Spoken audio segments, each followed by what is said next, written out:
Welcome back. Your time right now is 6:15, and it's Opera Out of the Ordinary. Right now, Opera Theater of St. Louis is putting on its new Works Collective at Coca. And so I went behind the scenes to see how they're combining bold voices to create blended masterpieces.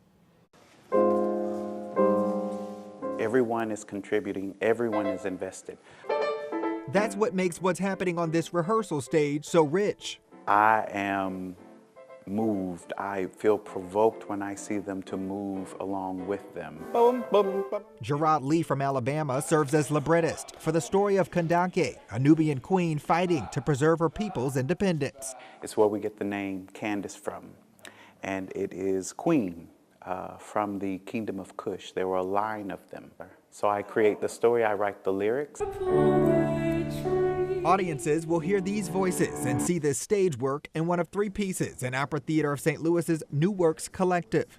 From the story of a black millennial woman on a quest for community to a Chinese father and daughter as they navigate life in America.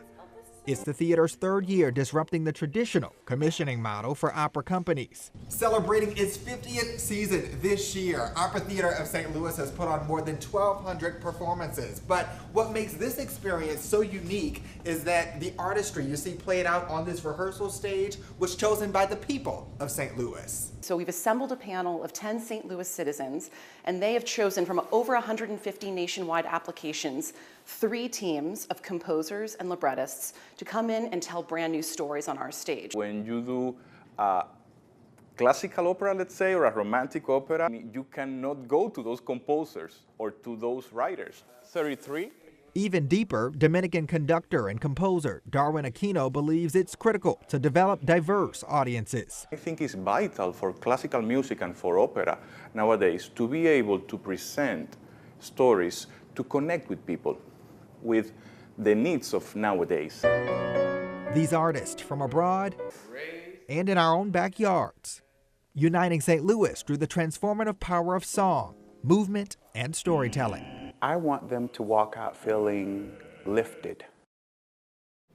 And if you want to go out and see a performance, you have one more chance tonight at 7:30. Tickets range from $15 to $55. And of course, I got to see the performance last night, y'all. How was it? It was absolutely incredible. Like all of these new age works. So these are works that, you know, like when we think about the Phantom of the Opera.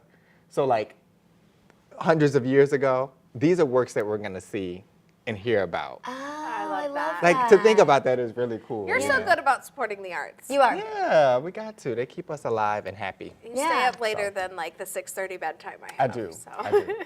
When Yeah. you texted me last night close to 10 p.m., I said, what is he doing? Just I to did finish seeing respond the show. back. What do you think I was doing?